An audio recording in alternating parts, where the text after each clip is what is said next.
the Great Pyramid of Giza, sometimes called the Pyramid of Khufu or the Cheops Pyramid, is truly one of the greatest mysteries on Earth.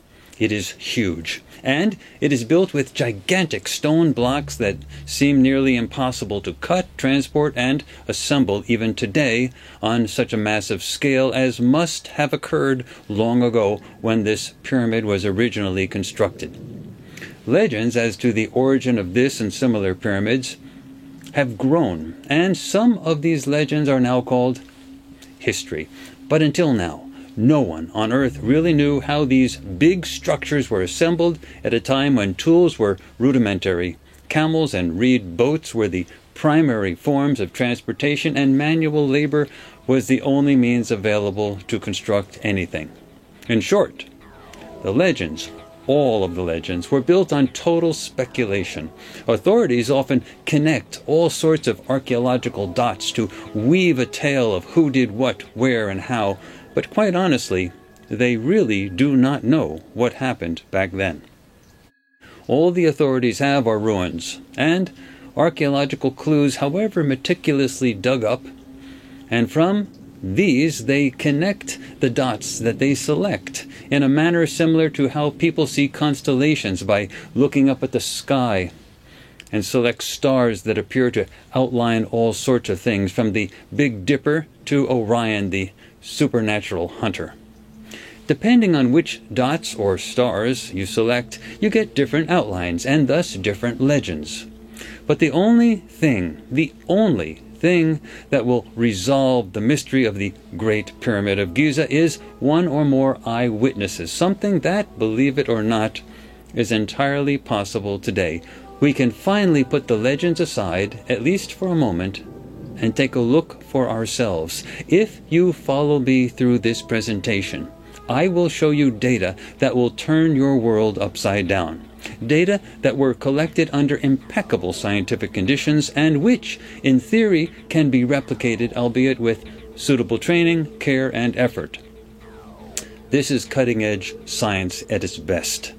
And what makes this even more fun is that many mainstream scientists are sitting this one out on the sidelines, caught in the trap of their own beliefs, just as many argued back in the old days that it was impossible to construct a machine that could fly, even long after the Wright brothers were flying their own inventions around quite regularly.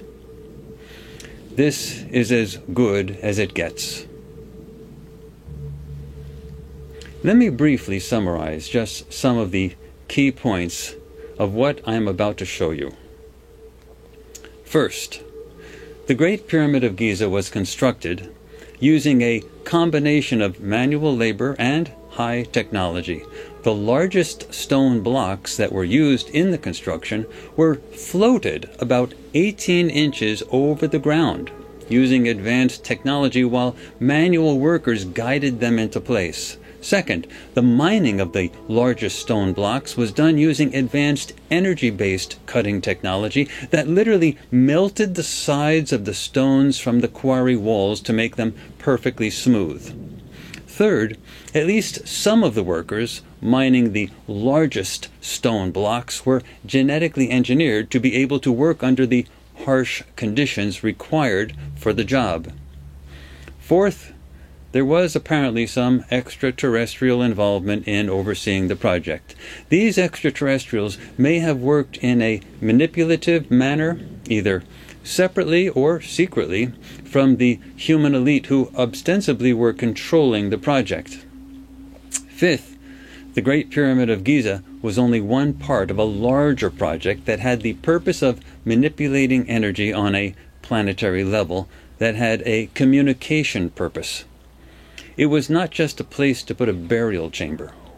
And finally, a separate group of extraterrestrials apparently arrived after the completion of the Great Pyramid of Giza, and they intervened with the society, essentially dispelling some destructive ideas and sharing some knowledge. This led to a collapse of the original society, as a great exodus resulted when many of the masses left the area. I know all this may seem like a lot to absorb, but the data I am about to show you were collected under impeccable scientific conditions, and the data match the facts on the ground of what we see today. All I ask is that you stay with me. Look at the data yourself and then make up your own mind. I am Courtney Brown, and I am a scholar in the field of remote viewing, as it is performed using methods that were developed by the United States military and used for espionage purposes, or methods that are derivative of those procedures. The military officially closed down its remote viewing program in November of 1995 when it became public, but few whom I know and trust doubt that they reopened it immediately in another, more deeply buried black project, a project which in all likelihood continues bigger and better than ever today.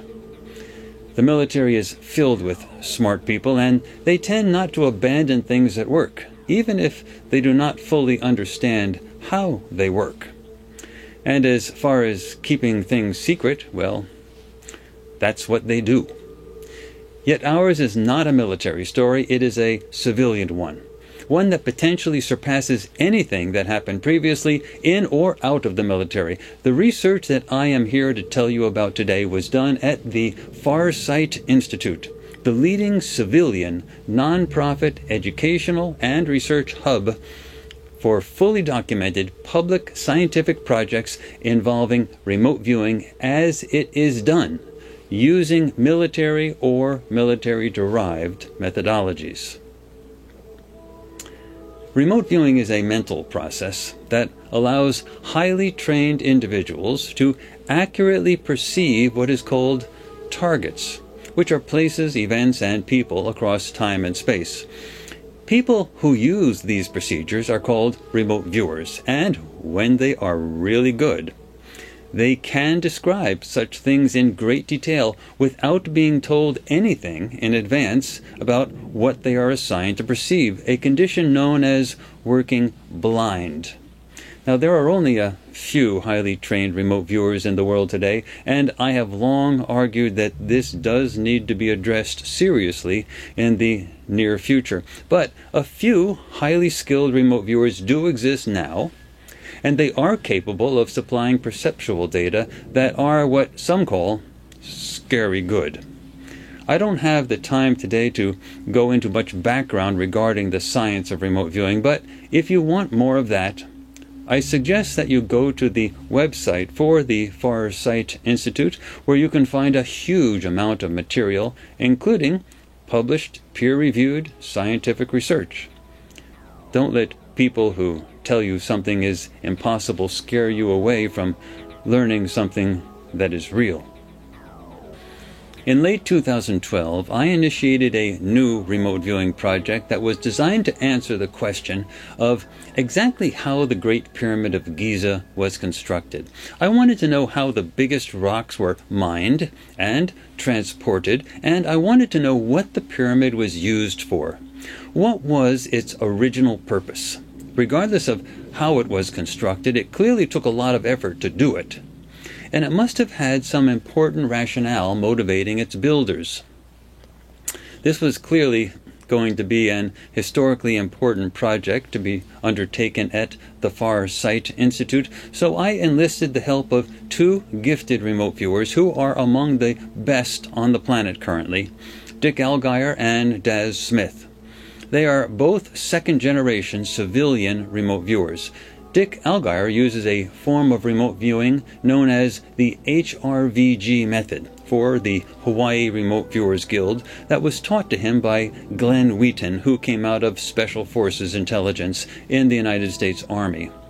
Daz Smith uses a form of remote viewing known as CRV for controlled remote viewing.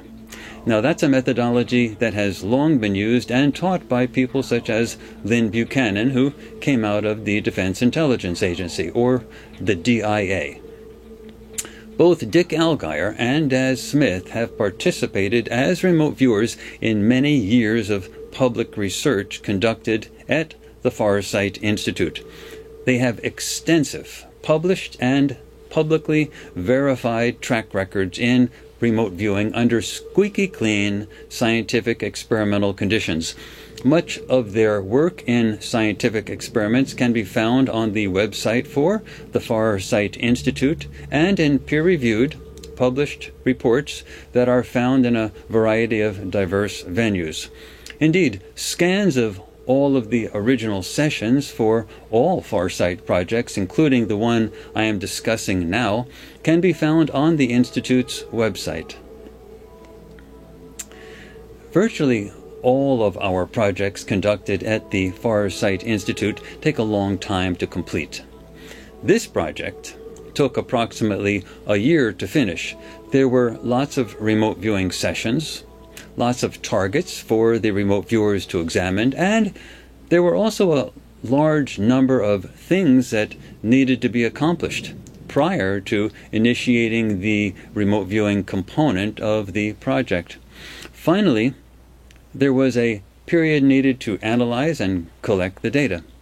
Throughout the data collection period of the project, the viewers were kept totally blind to the nature of the project or any of the specific targets.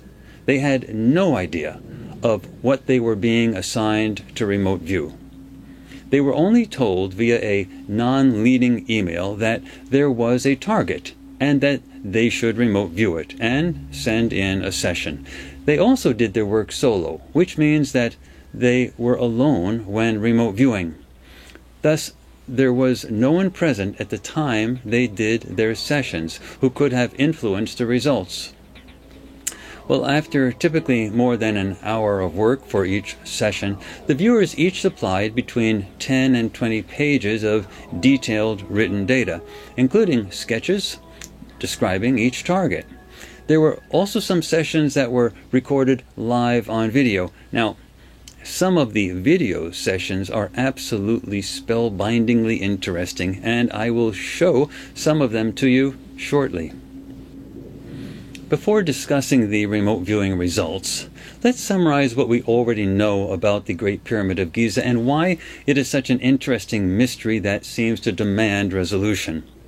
There are approximately 2.3 million blocks used in the construction of the pyramid, and the largest blocks are approximately 80 tons in weight. To leverage our efforts to obtain the maximum insight, we focused our attention on the most puzzling blocks, which are the largest, of course. It has been theorized that the Great Pyramid was constructed over a 20-year period. But if that is true, and assuming that technology was rudimentary back in those days, 800 tons of stone would need to have been moved into place each day to get a total of 5.9 million tons. That means that for 20 years, 12 blocks needed to be cut at a quarry, delivered to the construction site, and fully installed every hour of every 24-hour day. Moreover, this was not shoddy construction. The gaps between the rock surfaces are only 0.5 millimeters wide, which is 1/50th of an inch, and the base of the pyramid is perfectly flat and horizontal, varying from end to end only half an inch. The four sides of the square base are virtually the same length, varying only 58 millimeters. The sides are also aligned with the four cardinal compass points of north, south, east, and west, according to the true north that is aligned with the stars, not the magnetic north that wanders. And if that is not enough, if you divide the perimeter of the base by the height of the pyramid, you get the classic mathematical entity 2 pi, which historians argue was not even known back in those days. The stone used in the pyramid includes both limestone and granite, all mined from quarries. The largest blocks are granite. One of the most popular legends to appear in our contemporary scientific literature is that the Egyptians made cracks in the original rocks in the quarries and then hammered wooden wedges into those cracks. Then they soaked the wedges with water and caused the wood to expand and the rocks to crack further into usable shapes. Indeed, this may have been a traditional way of working with rocks in ancient times, but no one knows how to do that with the precision that was used for the Great Pyramid even today, So it is safe to say that the scientific authorities really do not know how the Egyptians actually cut up all those rocks, especially the really large granite stone blocks. Finally, the scientific authorities do not know why the Great Pyramid was constructed in the first place. They speculate that it was intended as a burial chamber, but it could be that there was another reason for the construction, or perhaps there were multiple reasons. We simply do not know. But it does seem reasonable to suggest that some type of burial thinking was going on when the construction process was underway, due mostly to the fact that a large rectangular granite sarcophagus, which is essentially a fancy stone box for a corpse, can be found in the king's chamber of the Great Pyramid of Giza, and this sarcophagus appears to be slightly larger than any passageway leading to the king's chamber, which means that it must have been put there when the pyramid was originally constructed. But that does not mean that burial per se is the fundamental motivation for building the Great Pyramid. It just means that it may have been one of the elements of a perhaps much larger purpose or scheme.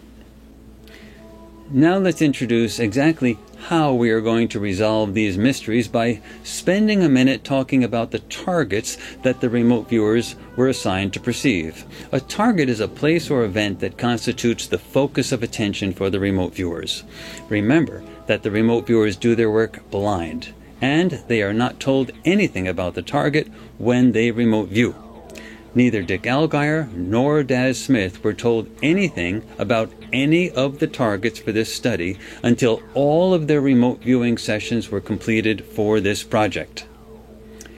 As we go through all of the data, note that the data obtained by Dick Allgeier and Daz Smith are very correspondent.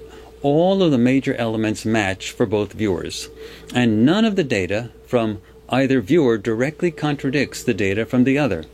Beyond the obvious overlap between the data for the two viewers, they each individually added new elements as well, so that a more complete picture of what happened long ago is obtained by combining the data from both viewers. It is also useful to mention that neither Dick nor Daz communicated in any way at all during the remote viewing phase of this project, and they lived on opposite sides of the planet, Dick Allgeier in Hawaii and Daz Smith in the United Kingdom. To my knowledge, they have never been given a similar target, and both of them worked all of their remote viewing sessions totally blind. Once you see the data for yourself, if you think that this is totally amazing, welcome to the world of remote viewing, in which the viewers are fully trained and proficient and entirely capable of obtaining such data. By the way, it never stops being amazing, even to me. Now, the actual targets. There are 6 targets for this study. The first target tries to resolve how the biggest rocks used in the construction of the pyramid were mined. Did the ancient Egyptians use hammers and water-soaked wooden wedges, or did they use another more exotic process to cut those stone blocks from the sides of the quarries? Here's the exact wording of the target. The target is the mining of the largest rocks used in the construction of the Great Pyramid of Giza, also known as the Pyramid of Khufu, or alternatively the Cheops Pyramid. The viewer should perceive the location of the mining operation where the majority of the largest rocks were mined, and the process of mining the rocks. The date and time of the target should be that which is optimal for perceiving the mining process employed with respect to the largest rocks used in the construction of the pyramid. A picture of the pyramid is also part of the target definition, so there can be no ambiguity as to exactly what rocks and what pyramid the target is referring to. The second target for this study focuses on how the pyramid was actually constructed. We want to know how the largest stone blocks were moved into place during the construction. Were they simply pushed around by legions of slaves, or was there some other way of moving those heavy blocks? The third target for this project is how the completed pyramid is being used for its originally intended purpose. That is, once they built it, what did they use it for? Was it just a burial chamber, or was something bigger going on? The fourth target again focuses on the mining of the largest rocks used in the construction of the pyramid, so this is in essence a repeat of the first target for the project. But for this target, a photograph of the pyramid was not included in the target description. We wanted to see if the absence of the photograph might help the viewers focus on the actual mining activity without being distracted by the mental images of the pyramid itself. Remember that these remote viewers are really good, and if they see a Great Pyramid during their sessions, they will likely recognize it as a pyramid and start to describe it. But in this case, we don't want them to focus on the pyramid, but on the mining activity. So this restatement of the first target that focuses on the mining activity, but this time without the picture of the pyramid, was an experiment to see if this new version of the target might get us closer to the mining information that we desired. The fifth target for this project addresses how the largest blocks used in the construction of the pyramid were transported from the original mining location to the construction site for the pyramid. Those blocks appear to have come from the Aswan area of Egypt, and that was approximately 800 kilometers or 500 miles away. With only reed boats and camels, how could the people of that time have transported those large stone blocks such a long distance? The sixth and final target for the project is the subject or subjects who originally conceived of the idea of building the Great Pyramid of Giza in the first place. Thus, once we have figured out how they did it, we really want to know who organized it all, who was in charge, who was the mastermind or masterminds behind the entire project. Well, as you can see, we bit off a lot to chew with this project. No one would blame us if we came up empty-handed. These are complicated questions that have confounded the best experts for as long as anyone today remembers. In the days before remote viewing, and in the days before the existence of people with the level of trained capabilities as remote viewers who participated in this study, such a project would have been impossible. But today, it is possible. And, believe it or not, we now know the answers to all of the questions just raised, as you will soon see for yourself. We know who built the pyramid, how it was built, how the largest rocks were mined and transported, and why the pyramid was constructed in the first place. Moreover, the answers to these questions are more astounding than the questions themselves. If you are ready, let's dive into the results so that you can see the data for yourself and make up your own mind. Again, there were two types of remote viewing sessions done for this project. The first type was done the traditional way using pen and paper. But the second type was recorded on video live while the viewers were working on whiteboards. We will initially focus on the remote viewing sessions that were done using pen and paper. Then we will shift to the videos of the sessions that were recorded live using whiteboards, going back and forth between the original data recorded on paper and the video sessions. The video sessions are expansions of the viewer's original data that were recorded first using pen and paper. Thus, the video sessions really only make sense once you understand the data that were obtained first using the traditional method.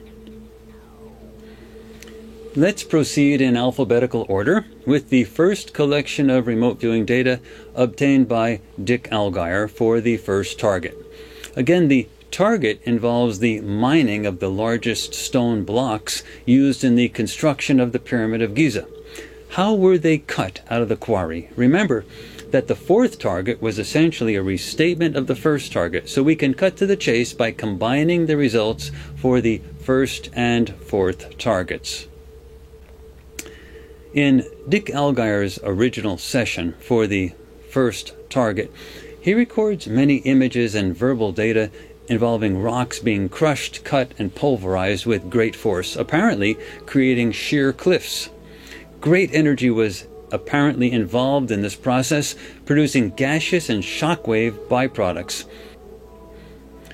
For the fourth target, addressing the same mining process, Dick produced 2 sessions. In the first, he perceives a great deal of construction activity. The workers appear to be slaves of some sort, where the elite, who act like high priests, just watch from a distance. He begins to perceive the shape of the pyramid, and he unambiguously and clearly draws the nearby Sphinx.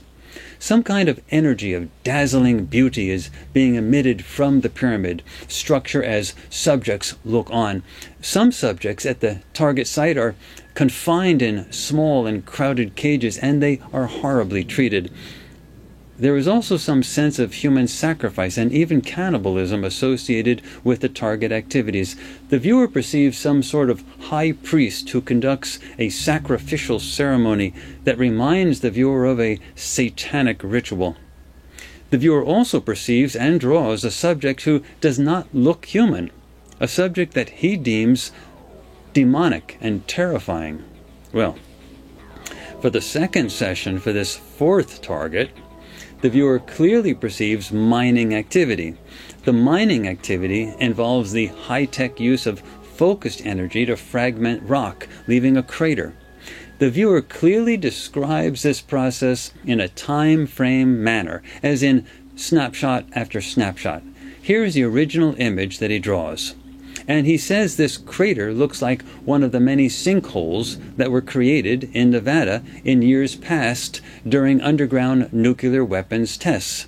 Then the viewer draws the time frames of the process of creating the crater. Now let's move through the frames one at a time. Here is the first time frame of the process. You have rocky land. In the second frame, focused energy is directed with pinpoint accuracy at a certain spot on the land. In the third frame, the land begins to give way, but not in a perfectly centered symmetrical manner. In the fourth frame, a chain reaction is clearly in process. Finally, in the fifth frame, we have the resulting crater. The viewer then writes that the focused energy that creates the crater is like an electron beam that produces what he calls a sizzle spark thwack that causes a chain reaction in the rock. He notes that this would scare birds even 10 miles away. He writes, "This is like watching a nuclear test at a Nevada test site when land shudders, domes, cracks, and collapses. But it is not the same. This is not a nuclear underground blast. I saw very focused, directed energy harmonics converge on one point from many directions and cause the earth-land rock to fuse, vibrate, collapse in the sense of pummeled by Thor's bolt. The term Thor's bolt comes to my head like the way scientists or creators would name this." Then the viewer notes that large numbers of subjects were associated with this target, and there is a sense of activity that is both scientific and shamanistic. Crystals are used in some manner. There is a tremendous display of energy that is witnessed by these many subjects. There is also the sense that the energy is connected to a grid or ley lines.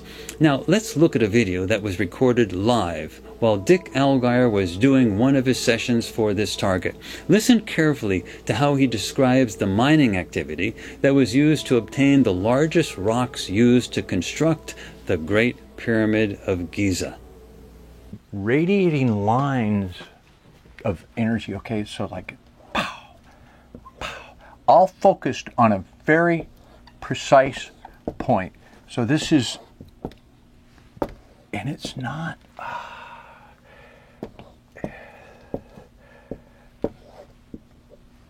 it's like focused beams, but it's not in the visual. You wouldn't see it physically, but I can see it remote viewing it. I can sense the energy coming in, and it's, I don't get a, is there a sound to it? It's a very high frequency. It's harmonic. Energy converges, integers, multiples of component frequency that rings like a bell. Tesla, just intensely focused beams all converge and cause a reaction right here that radiates outward. I can't draw it right. Radiates outward. It's a compression. It comes in, converges, it becomes almost like a black hole and then radiates outward. And it's like when you watch a nuclear test from up above in the Nevada desert, and they show, you can see the land, and the land kind of burps and erupts and bubbles up for a second, and then it collapses down into itself and then radiates out. So it's this energy comes, it reacts, it comes up, and then it collapses down, and then it initiates a reaction, and it keeps radiating out. So here's the initial reaction after these beams of energy that are not visible, but they're frequency waves, not sound waves. There's something very compact and compressed. It happens, and it affects the land. And then I just keep coming back to the Nevada test site where the land, you can just see that instant of a detonation underground, something, and it's not I don't think it's a nuclear detonation. It's way cleaner than that and different. It just, the land reacts, comes up ever so slightly, buckles, caves in like a fast-acting sinkhole. So the land kind of sinks and deflates, and as it deflates, it sets off other reactions where the rock cracks, and I think there's secondary fissures, and this happens. And this is just all within a very brief time span. I'm breaking this down. And then later, I feel a shock wave, and I'm over here, like 10 kilometers away. Birds can sense this. Animals, like I see a flock of birds. They're startled, and it's not something they hear or feel, but they sense it, and birds take flight and try to escape it. Animals would look up and be uneasy. So these effects, and this is miles and miles, kilometers away, off in the distance. I get this. I just see a flock of birds. Well, so far this does not sound like a bunch of people chiseling rocks from a stone wall. Let's see what Daz Smith also witnessed for these two targets involving the mining process of those largest granite blocks. For the first target, Daz Smith produced 2 sessions. His first session is filled with perceptions of a great many subjects involved in working with what he calls large stone structures. The materials involved are multi-sided solid stone. The sloping sides of the structure being constructed are beginning to become apparent in his early sketches for this target. The viewer connects this target activity with the concept of a spiritual purpose, and even explicitly mentions parallels with the burning bush and 10 Commandments biblical stories. There is also a great deal of physical energy involved in the processes involved with this target. At least a few of the subjects involved in this process have advanced telepathic abilities that seem to connect them with something larger in the sense of the universe. Well, Daz's second session for this target, in that session he clearly perceives the pyramid shape of the large structure being constructed. The viewer interestingly perceives and clearly describes and sketches one door at the base of the pyramid structure that leads down, not up, which is an accurate description of the passageway that leads to the lowest chamber that is cut into the bedrock underlying the pyramid. The viewer states that the structure is made of stone, and that the construction process for this structure involves a great many humanoid subjects. The viewer does not sense resentment or oppression among the workforce, at least not at this point. Nonetheless, he notes that some of the workforce operates in deep pits in the presence of intense heat, fire, and burning. The viewer even explicitly connects the feeling of the target with the sense of the ancient Karnak temple complex. If you are surprised at how accurate these perceptions are, it is like I said earlier. These are among the best viewers on the planet currently, and this is the quality of the data you get when you work with the best. I hope each and every one of you watching this is now saying to yourselves that our world should have a great many more viewers with these trained capabilities. Well, for the fourth target, which is again a basic restatement of the first target addressing how the largest blocks of stone were mined, Daz Smith produced one session. In this session, the viewer absolutely unambiguously perceives the Great Pyramid of Giza in a state where it is being constructed.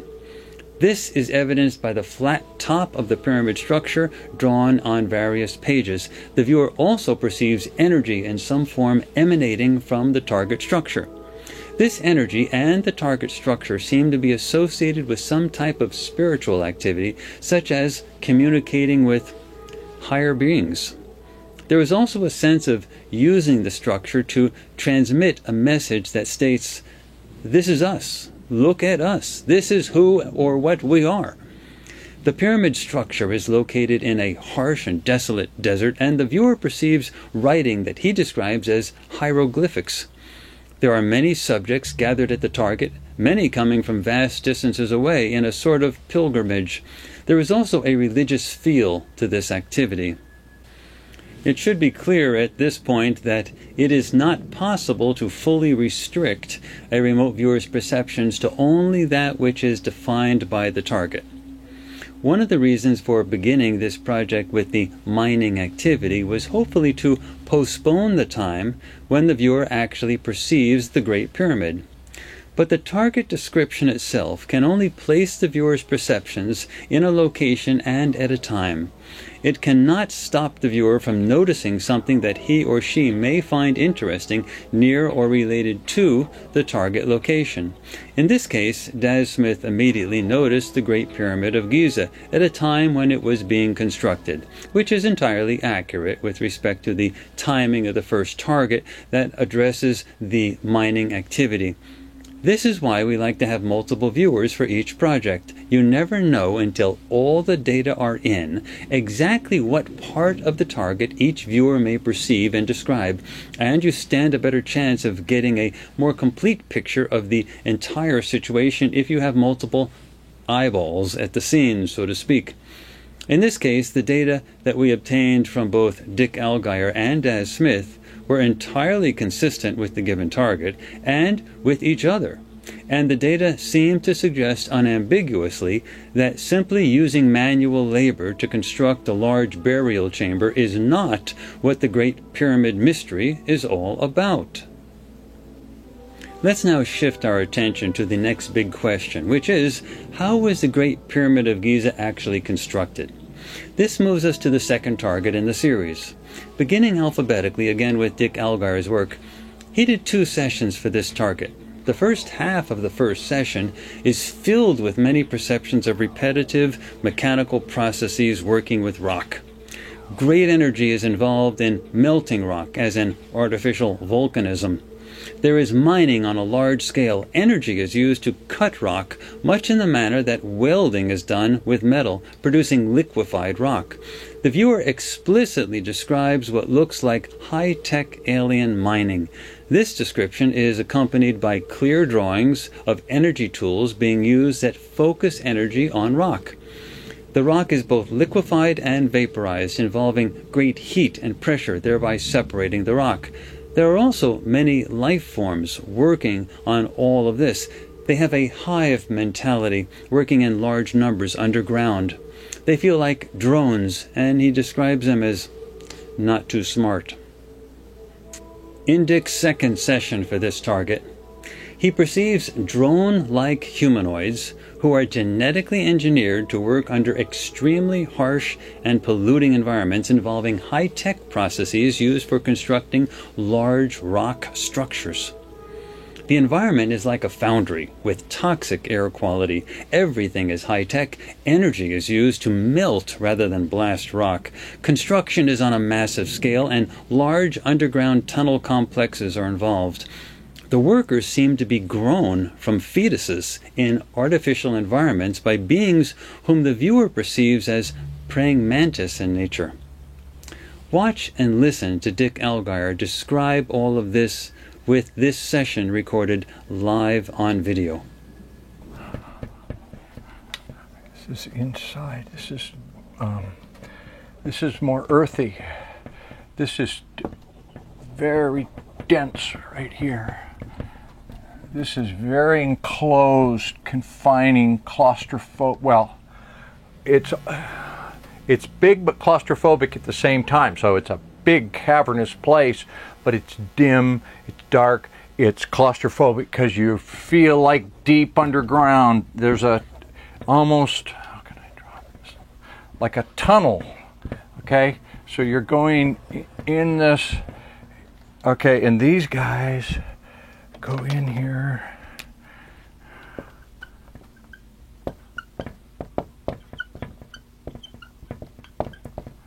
The sense of descending. This really feels like miners going into a mine, but they're not like miners.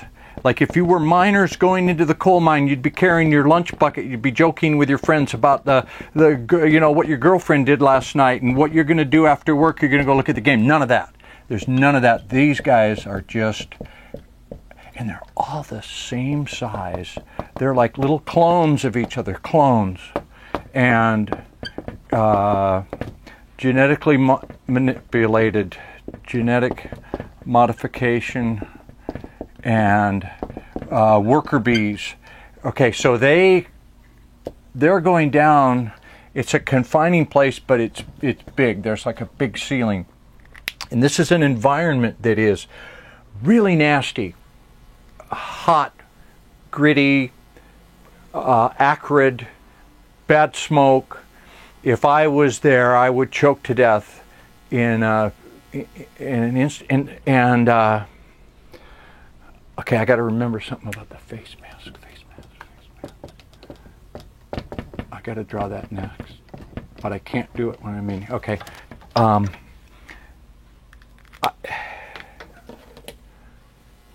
There's a glow down in here.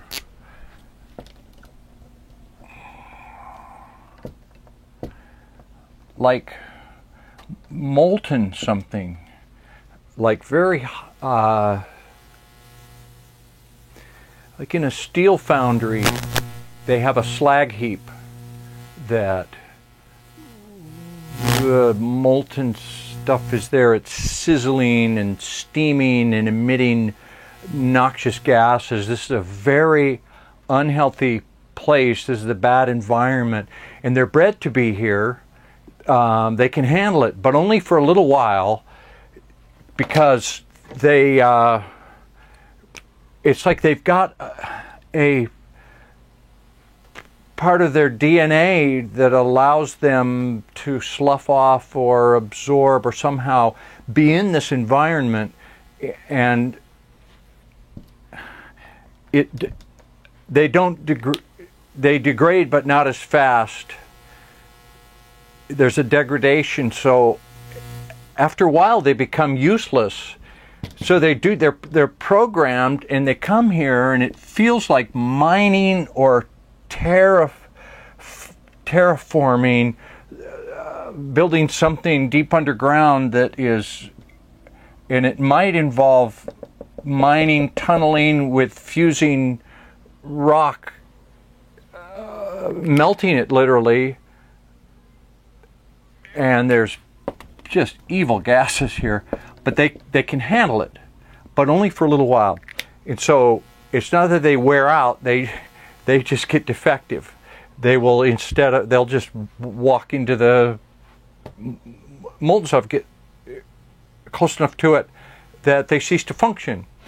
And so the people in charge, it bothered them. How can we make them survive this longer But ultimately, they don't care because they can just make a new crop. They can just get rid of these and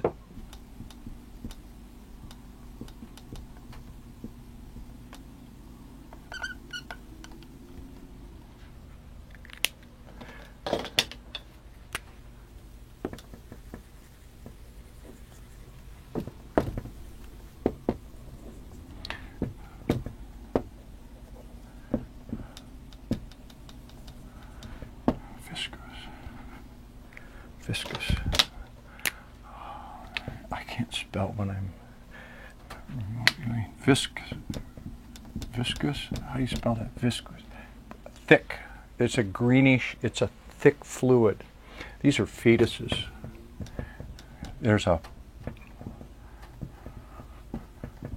room full of these, man. Okay. These are the, it's like they don't have souls. They're just grown in a solution to be genetically engineered robots. And if they have a soul, it's a very primitive soul, like just enough to animate it, but not enough to give it aspirations and humanity. It would be like a way lower life form. Because this environment is so bad, there's a face mask thing, and they're just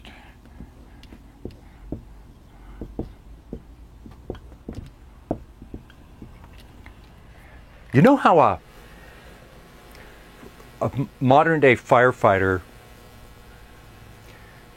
they have a breathing apparatus. They have a big mask they strap on, and it's got a big, and like this, and it's got a breathing filter and an air tank. It's like they've been able to, with nanotechnology, reduce that down to where it's almost like a saran wrap thing that can just go over the, it's like when they need to go there, this thing can just go, and it's form-fitting, right? And so it's like micro thin, but it has a eye protection aspect of it and a filtration, and allows them to survive in this environment longer. It's a very high-tech kind of mask, but they still go bad. They still go bad. You're kidding me. Oh, God.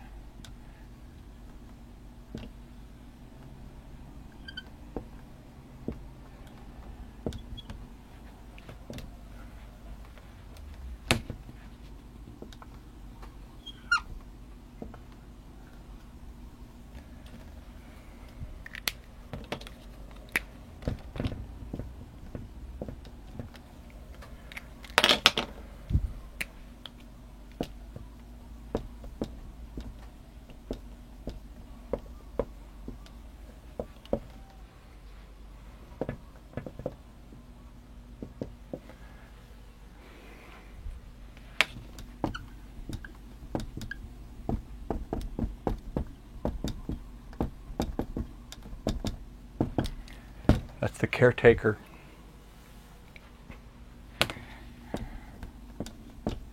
That's the overseer. Actually, it looks like Elephant Man. It's not Elephant Man. This is Praying Mantis Lady. Okay. Did I say that? This is not.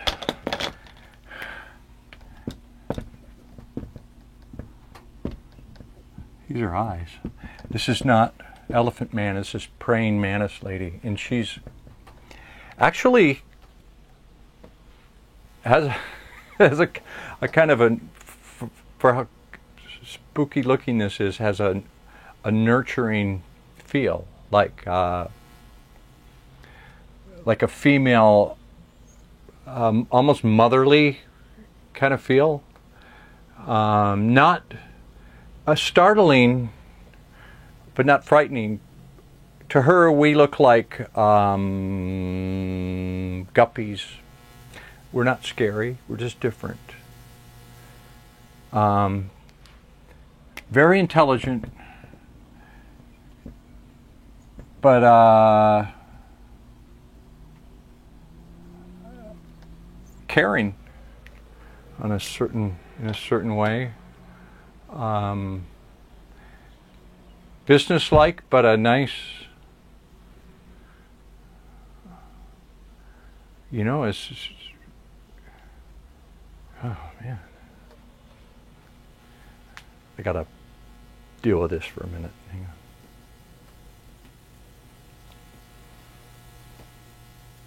on. This is just very nicely, like how entertaining that you'd be looking at this, but move along. It's not your business. Quite honestly, when I started this project, I had no idea that the answer to this mystery would be as amazing as some of the data that Dick provided in his sessions for this second target. I truthfully expected something more mundane.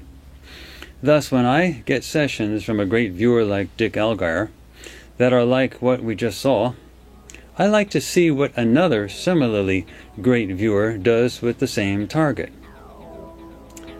Daz Smith also did 2 sessions for this target involving how the Great Pyramid of Giza was constructed. In his first session for this target, Daz perceives heavy manual work. There is a spiritual element to this work that the viewer describes as a connection to God. Subjects are guiding the movement of large multi-sided stone components. Daz clearly describes and sketches the pyramid geometry of the large structure being constructed. The heavy stones used in the construction are being moved via a levitating technology. Workers are pushing and pulling the solid stones to guide their movement, while levitating technology is simultaneously being used to lift the stones. The levitating process produces no loud noise, or at most a hum, but there is a visible wavy byproduct, like heat would produce over a paved road on a hot summer day. This levitating process is both an electrical and mechanical process, and the stones are lifted approximately 18 inches to 2 feet above the base surface using this technology. Daz reports all of this is going on in the past, and it involves advanced technology. Many workers are moving these stone parts into place, and the workers seem to be male. Daz reports the perception of hieroglyphics also. The target pyramid is unambiguously drawn in detail on one page of his session, and the viewer also describes the sandy, dry environment of the target structure. Now, Daz's second session for this target has more general impressions of a large structure that is being constructed. This takes place in the past, and there is a spiritual element to the process. Machinery is involved, including mechanical elements with gears and other moving parts. Well, as you can see, this project began to move in an entirely different direction from what I was originally expecting. Both viewers were perceiving the use of some advanced technology, more advanced than we have today. Moreover, in all of my years working with these viewers, I have never given them a similar set of targets, and their data have consistently been amazingly accurate. So, at this point in this project, I simply decided to abandon all preconceived notions of what may or may not have happened long ago when the Great Pyramid of Giza was constructed, and simply to look at all of the remaining remote viewing sessions with absolutely no expectations at all. And I am glad I did that, because I was in for a surprise. Now let's move to the third target in this series and find out how the fully completed Great Pyramid of Giza was used for its originally intended purpose. That is, let's find out why the people who built this thing actually built this thing. However they built it, and even if they used advanced technology to cut the stones and move them into place, it still was a major effort of construction for a structure that is essentially solid rock. I mean, there isn't a lot of room space in the pyramid, so the builders were obviously not using it for simple shelter from the elements. So why did they build it? That really is the million-dollar question. Beginning with Dick Allgaier, he conducted 2 sessions for this target that focuses on how the Great Pyramid of Giza was used for its original purpose. In his first session, the viewer describes both verbally and with detailed sketches a collection of pyramid-shaped structures that are separated by long distances yet connected with energy. The connection between the various structures appears to follow some type of energy pathway, or what is sometimes called ley lines. That is, the various pyramid structures themselves appear to be connected energetically. The energy connecting the structures seems to be, at least in part, electromagnetic in nature.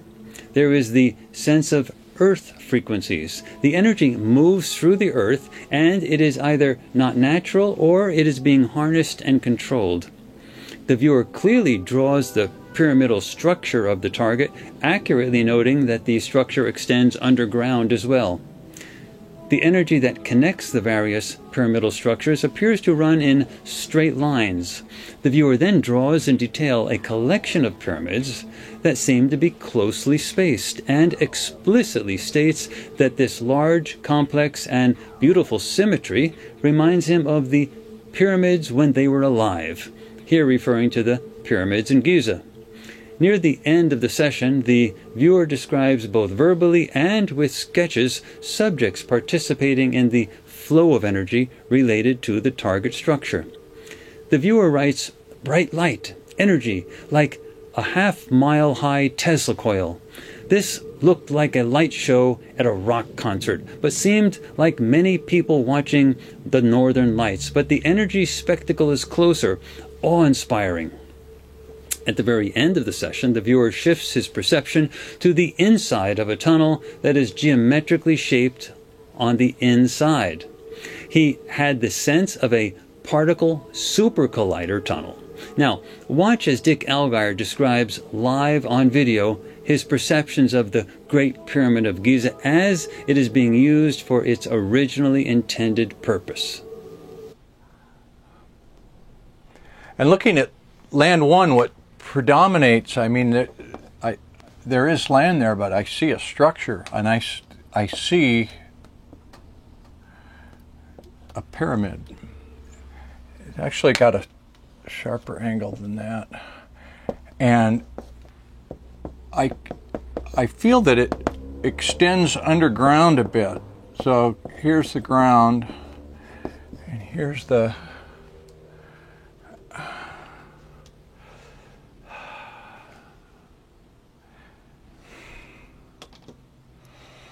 and this is beautiful. This is this top is almost shimmering, or as if energy is. The whole thing seems to radiate energy. It's not dark stone like the pyramids. It's beautiful, but it's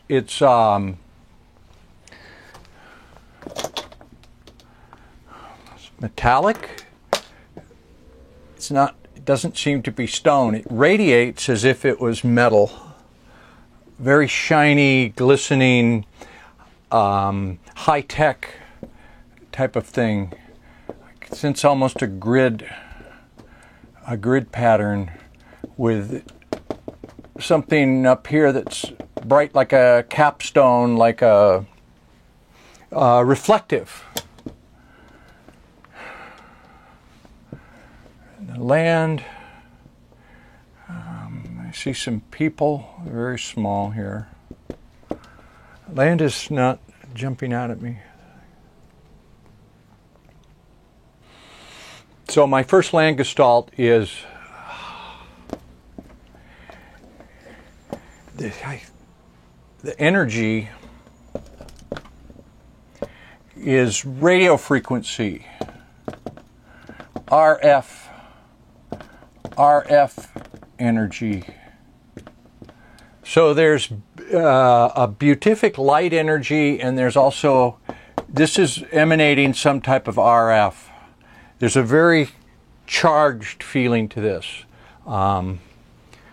Charged, the right word? Active, alive, oral, almost an oral energy around this. So that's my land one that is dominated by this structure, which, I gotta say it seems pyramidal, like a pyramid. Okay, I'm gonna try to take a wider look at land now because I was so focused in on that. So this is going to be Blackboard Land 2. These are ley lines. So again, these structural shapes, like a complex of structures, and there's let me look at this. I get a very, I don't think this is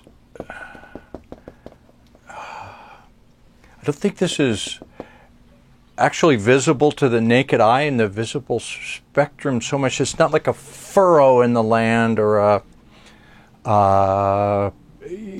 painted line or a road or a rut, but it's more like these are lines of energy. The word ley lines, like magnetic,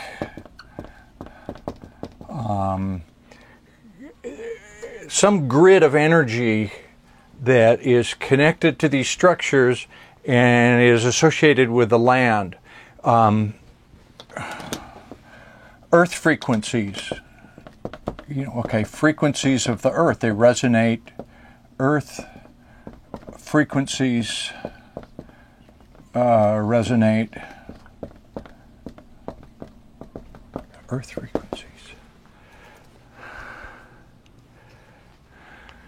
But they're visible to me when I look on Blackboard as an energy pattern. And there's a very strong one, like here. This is out of line, but it bisects. These are here to bisect this. I didn't draw that right, but there's a magnetic earth frequencies resonance, energies resonant, that's on a line right there. So that is land 2, again dominated by structures, but energy grids. I don't know if they're harness, are they, let's see if they're tapping it or creating it. Tapping it. So I would say these points here are not generating, they're tapping.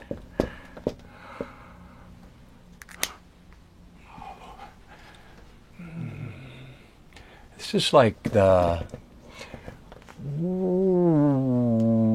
Northern Lights, okay? It's not the Northern Lights, but it's like, it has that, if you looked at the Northern Lights and sped it up and amplified it 50 times in the sky, everybody's looking up, it's beautiful, it's radiant, and it seems like a light show at a rock concert, like the Grateful Dead light show, but this doesn't, it's not mechanically generated.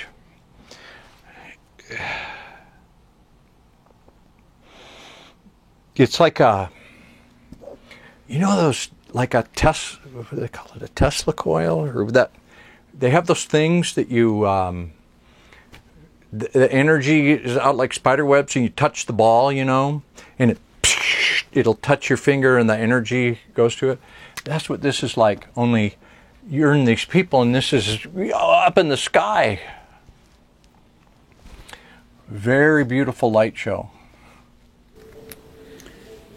Dick Allgire's second session for this target has two themes. The first is the sense of large and well-constructed underground chambers that are connected with tunnels. The second theme is the idea of native people on the surface, that is not underground, involved in agricultural pursuits.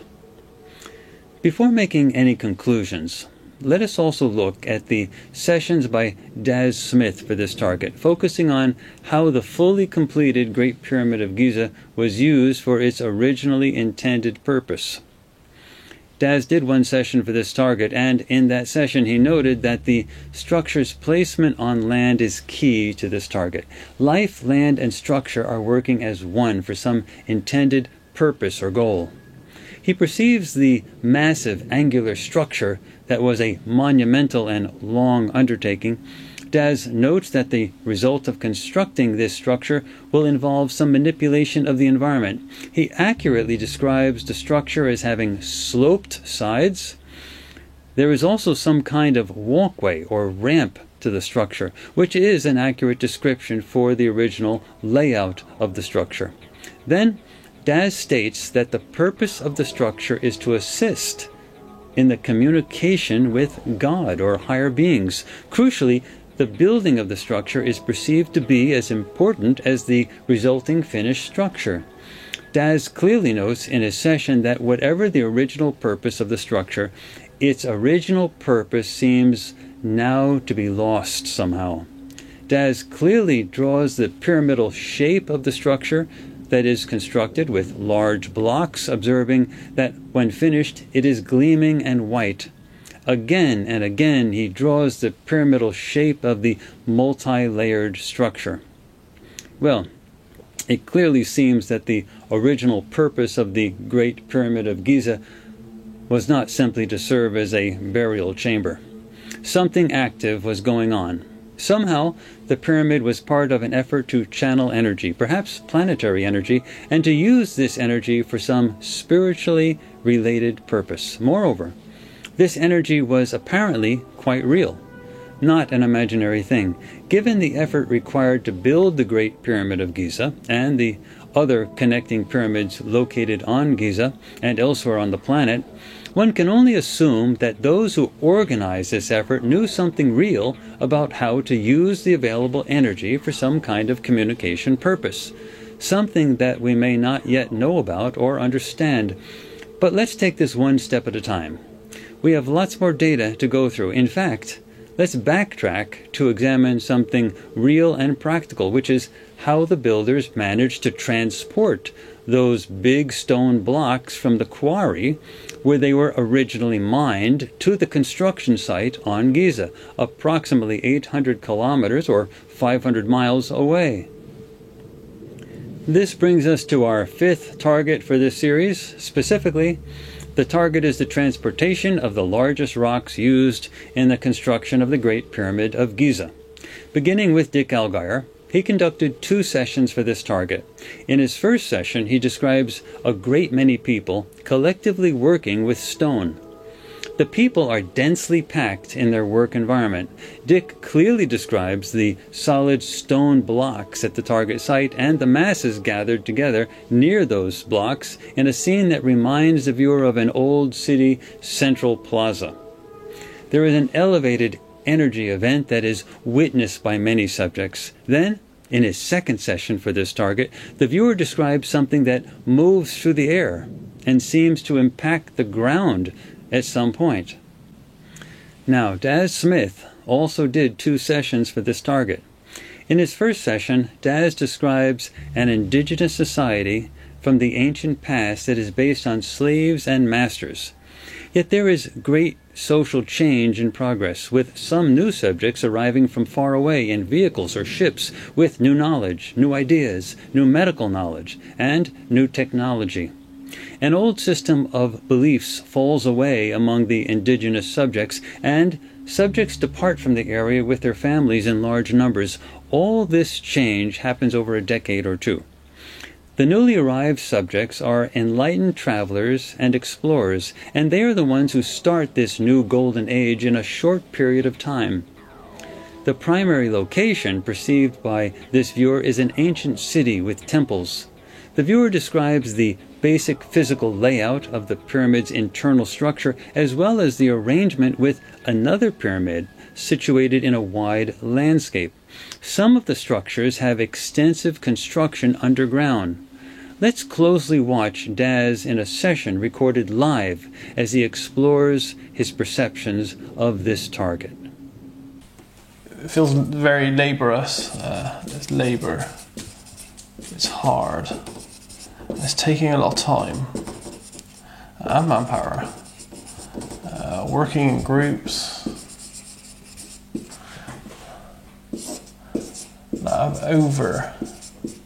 Overseers. So the groups are smaller, intense, and they know each other. With a tiered structure, there feels like a dominant element with others underneath. And then these feel like they work harder, as always, I suppose. Almost like a slave-master relationship.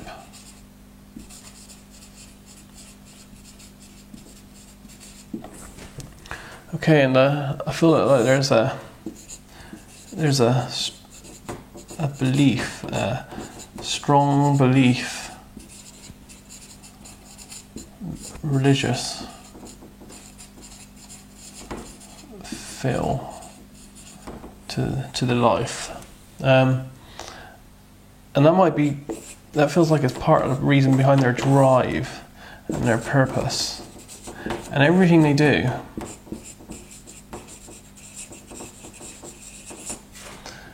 Or everything I feel that they're doing within this target, including the building of the structures,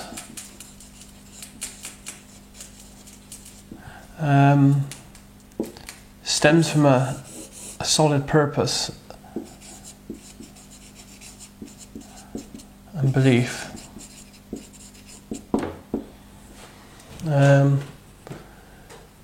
But I do feel that there's a problem here. And it feels like an outside force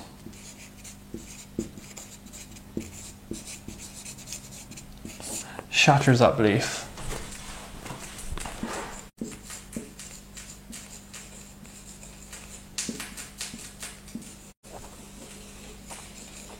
Changes it forever.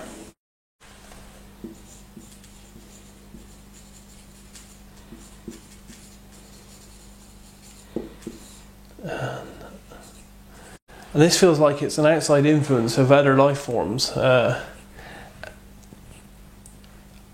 It's hard to put my finger on. I want to say travelers. It feels like life that has travelled.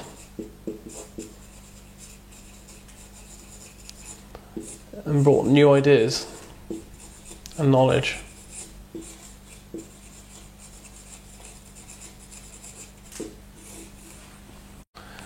So there's definitely a society that looks like it has a couple of structures to it. Some with more knowledge above a lower structure, a bit like a slave-master relationship, as we have nowadays to some degree. The slaves seem to be working harder, working manually, but there doesn't seem to be any massive discontent there. Both parts of this structure seem to be belief driven.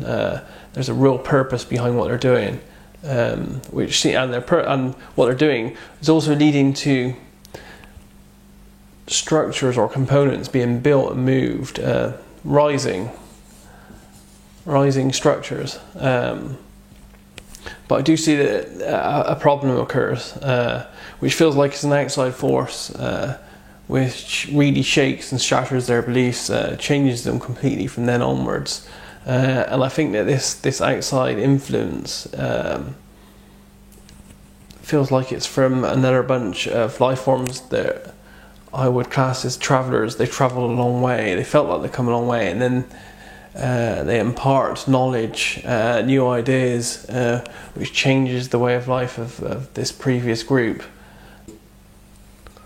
Okay, so yeah, an outside interruption in this society, and from what looked like predominantly male life forms, they travel a long distance in vehicles which feel like I have to name them ships. Their intent was mainly peaceful. They didn't intend any harm at all, but I think that just their interaction alone did cause some harm, but I don't think it was violent harm. But they had the power to use violence if they needed to. I feel they may have done, but I don't think that was the whole problem of the interaction. What they did do though, they did share knowledge and ideas, which did open the eyes and change the patterns and the social makeup of the indigenous people in some way. May have even stopped them building, because I have a feeling that this had an effect on these rising structures.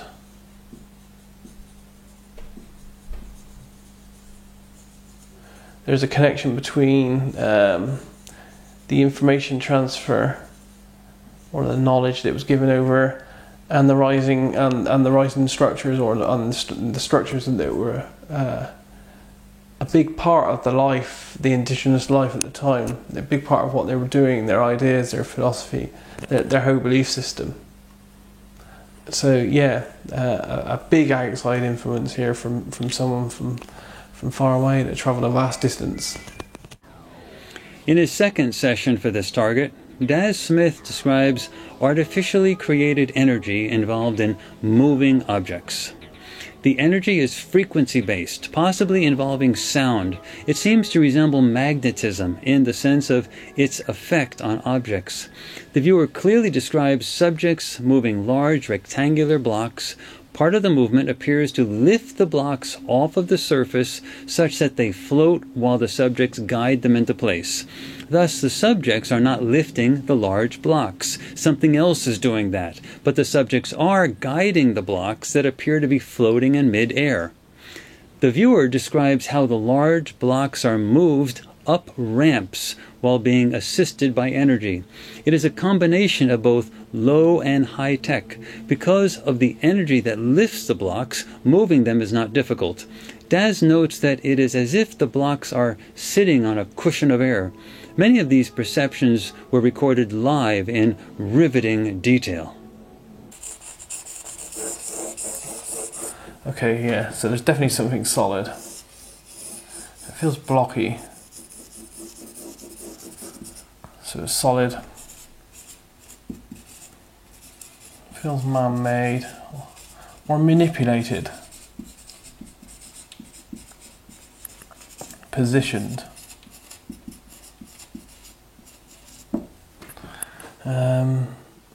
Very strange this. The energy, this feels like there's an energy involved. So I'm going to do it like this, because this is how it feels. So it's an energy. And it feels buffered. Or it feels like it's buffering. Almost like wind, but with an element of sound. I can hear a hum, a deep, low noise. Not annoying, but there's a noise there and it's everywhere.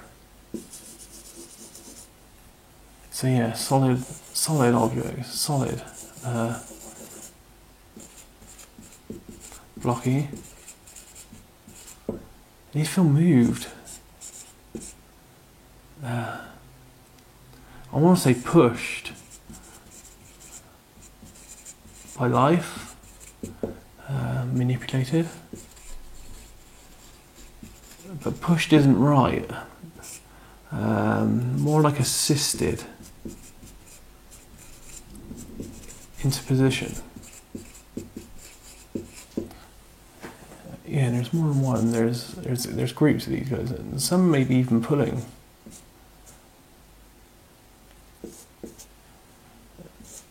Yeah, so it definitely feels like there's quite big, solid, heavy man-made structures or objects here, and they feel like they're being assisted into position, almost like pushed and pulled. But that doesn't feel like the pushing and pulling doesn't feel like it's the only or primary source here. There's this energy, and I can't exactly tell where this is coming from at the moment, but it feels like it's everywhere around the life and the structures. And this feels like it's buffering and blowing, and it kind of has this cyclic, repeating but powerful motion. It buffers all around, dissipates outwards slightly, and it does feel like it's creating some kind of buffered motion, almost like I want to say it. You know, I'll have to AOL this of hovercraft at this stage, because it kind of feels like it has that kind of motion where it kind of like pushes up and outwards. In a skirt type of effect,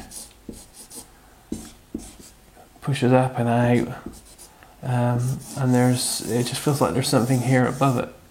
So yeah, almost like a heavy solid object on a cushion of energy, buffered air, energy, noise, all one kind of mechanism really. So it feels like, hard to describe, it feels like something coming up and around and then up again, moving up and around and being manipulated. This is definitely structures. This is definitely solid, heavy.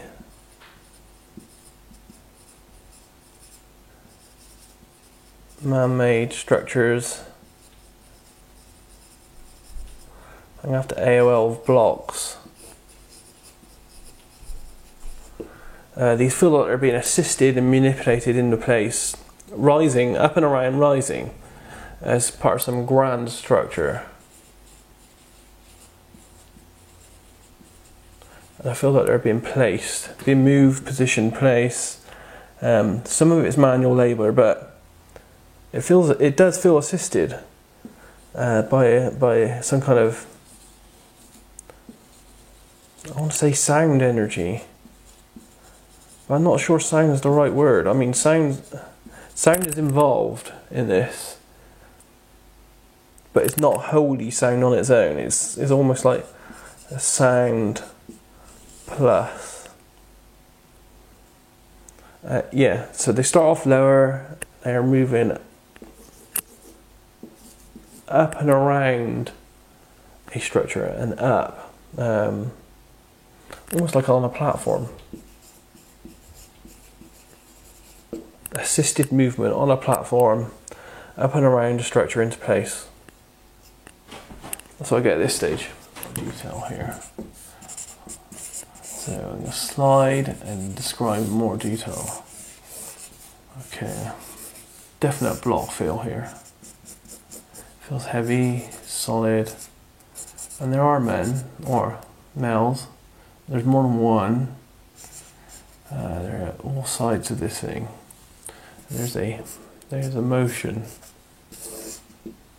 So there are males, and they're moving or helping a structure be positioned. Now this motion feels it's fluid. Now there is a manual element to this, but this doesn't feel strength based. It feels more like positioning.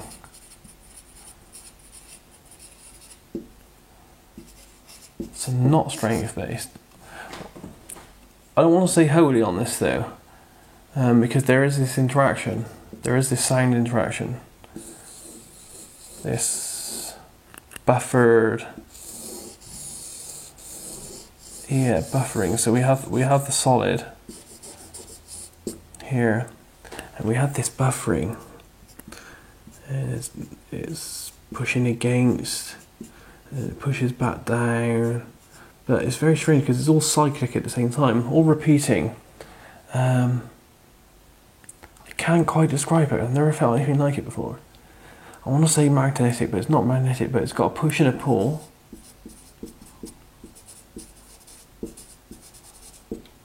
And it's loud and penetrating. There's a hum that just feels like it goes right into your bones.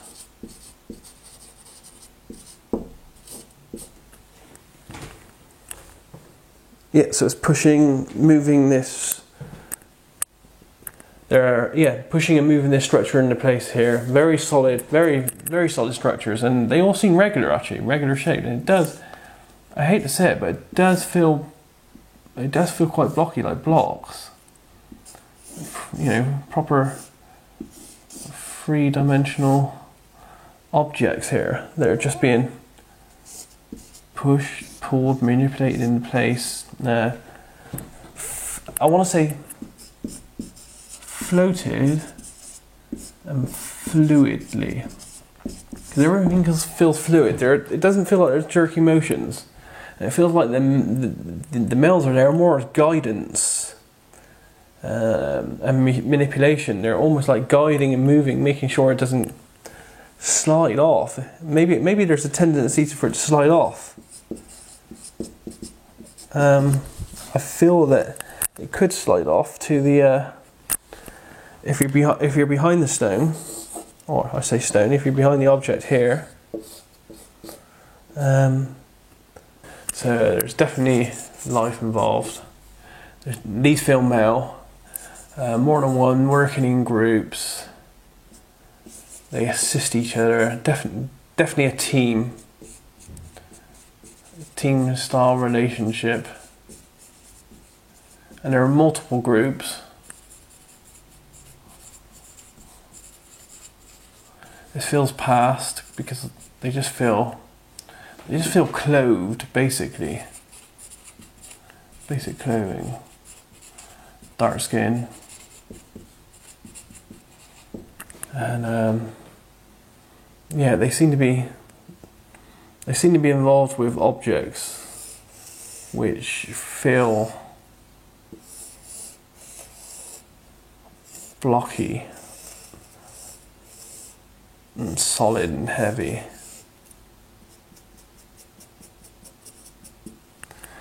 And it feels like they're moving these.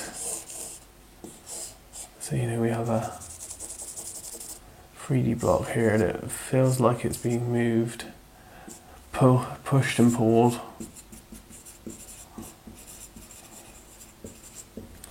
And this feels like it's been moved into place into some grander, larger structure, and it feels like this is a big plan. This is a big plan thing that's going on here, and they're coming up and around, and it feels like a huge, big rising. I don't know if I got the angle right here. It might not be out rising this much.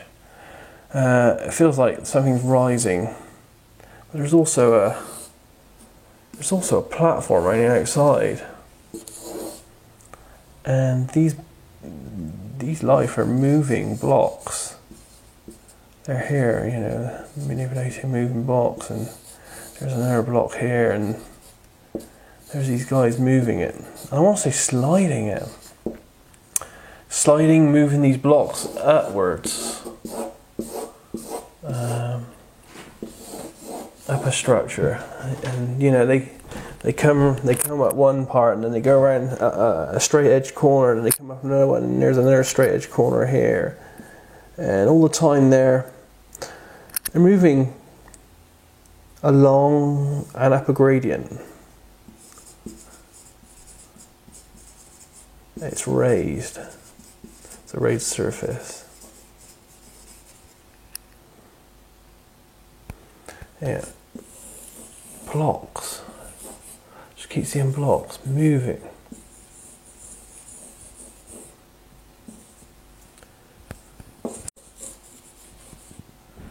And this man, they are kind of hands-on. They're like pushing, moving, and there's more than one. It feels like about 6 to 8, maybe no, 4 to 8 per block. But depending on the blocks, some of the blocks there's different sizes. So some of them are huge, and some of them, I don't know, they have a different shape, a different edge. That's not a very good sketch. I can't draw it. Yeah, they feel like they have an edge or a lip to it, an extra edge or a lip to them. Maybe a corner, maybe it's a corner part or something. Life forms, probably male, probably from the past. They feel like they're working with man-made, moved, naturally carved or naturally made large heavy structures, and they feel like they're moving them into position, moving them into place over a distance. Part of this is done with labour, but part of it's done with an energy which feels like it's a buffering cyclic energy, very slidey, a bit of noise involved, which feels like it comes from a technology, an advanced technology, I would say. Maybe even foreign. It doesn't feel like it belongs to the people that are using it. They don't feel like the ones moving the blocks here don't feel like they know too much about this stuff that's happening. They're just using it. The sessions for this target, completed by both Dick Allgaier and Daz Smith, clearly indicate that these large blocks were not moved through simple physical effort. The blocks moved through air, and energy of some type was used to move them. The idea that these large blocks were transported on, say, reed boats from the Aswan area can now be discarded. Given the size and weight of those stone blocks, that was quite a stretch of an idea in the first place. There are numerous forms of levitation that are known to us today. Some high-speed trains use magnetic levitation to keep them from touching any surface when moving from place to place. There is also a form of acoustic levitation that uses sound waves to lift objects. Obviously, our use of such technologies is in its infancy, but we know enough now to understand that in principle, it is possible to float objects in mid-air in order to move them. However the levitation was accomplished, it appears that this process resolves a major mystery about how the large stone blocks were moved from one place to another. Advanced technology was used to lift these objects, and human physical efforts were limited to simply guiding the large floating blocks into place. Now let's move to the last target for this series. For this target, the viewers are to focus on the subject or subjects who originally conceived of the idea of building the Great Pyramid of Giza at the time when this subject or subjects were conceiving of the idea and planning to develop the project. The target also specifies that the viewers should perceive and describe the location of the subject or subjects when they are conceiving of this idea. The viewers should also observe the thoughts of the subjects so as to understand the reasons for building the Great Pyramid of Giza. Let's see what our viewers found out. Dick Allgaier did one session for this target. He finds that an important and powerful male subject is dying. The subject is located in a large and ornate structure. The subject has some type of head disease or injury, possibly a brain tumor. The subject is resigned to his fate, but he wants to leave some kind of legacy. He wheezes with a raspy voice. There is also a pretty female who is very loyal to the dying male. Also, there is a male in his 30s who is essentially a loner who uses people. This subject has bad teeth, has a criminal mentality, plots, steals, and quite bluntly is threatening. There is a fourth subject who is male and somewhat overweight. Now this person wants to control the situation. He wears nice clothes and cologne and is distrustful of others. There is an unhealthy plot underway. Someone could get murdered. Intense and difficult negotiations are underway. The negotiations seem to involve the control or release of information. There also seems to be some sort of advanced computer technology associated with this target. The technology seems to involve the storage of huge quantities of information. Now, Daz Smith also did one paper and pen session for this target, and he perceives the situation with a bit of a wide-angle lens, so to speak. He describes subjects and their social order. There is a hive mentality with something like a caste social system. The social order is rigid, top-down, hierarchical, and tightly controlled. There is the sense of a leader, like a king. This leader has the responsibility to get something done, and he issues orders to get it done. The leader is very serious and determined. There is a setting that seems like the court of a king, with 2 males and 1 female on an elevated platform, and lower-level subjects in front of the elevated platform. This is an ornate setting with some pomp and the sense of ceremonial activities. There is a huge construction project being planned and executed. Lots of subjects are involved. There is a need to rally support for the project. The physical work is backbreaking. The workers feel like slaves, but they are not bound in chains. There is a caste system where the workers are subservient. The workers take orders and are very hard-working. They do not know why they are doing what they are doing. They just do it because they are ordered to do it. Many subjects are relocated, and they are placed in temporary homes. There is the sense of advanced technology being employed for this project. Well, both of these remote viewers give us great insight into the leadership structure of the society that designed the Pyramid of Giza. We also learn more about the social structure, which, quite honestly, does not seem too pleasant from the perspective of the masses. Clearly, an elite group was exerting great efforts to control and exploit the masses, or at least a large workforce. And, as seemed typical, even today, among such elite groups, there was internal intrigue. So there you have it. The Great Pyramid of Giza was constructed using a complex mix of manual labor and advanced technology. The construction may have been manipulated or assisted by some extraterrestrials who seem to have worked behind the scenes. There was also plenty of human drama and intrigue involved, more so than is contained in any Hollywood movie about that time. And it is not clear how much the humans were aware of the extent of extraterrestrial involvement in their plans and activities. Some of it would have been hard to miss, of course, such as technology that levitated stone blocks. But there is no evidence in these data that suggests that the humans themselves of that day had developed the level of technology to do this, nor the technology to clone workers who could survive the harsh mining environments. It also looks like the drama was interrupted at some point, apparently after the Great Pyramid was fully constructed. What interrupted it was the arrival of highly advanced beings from far away traveling in ships. I can only assume that we are talking about other advanced extraterrestrial beings, ones that had an entirely different agenda than the extraterrestrials who had been involved with the pyramid construction project in the first place. The appearance of these newcomers disrupts the society, and the masses depart over the period of a few years. It goes without saying that I wonder if this is a more accurate description of what happened long ago with the so-called exodus of Israelites from Egypt. The biblical story does in fact say that the Israelites were essentially a slave labor group in Egypt involved in the construction of the pyramids, and that they left after intervention from God. Would the people of that day have interpreted advanced extraterrestrial activities as originating from God?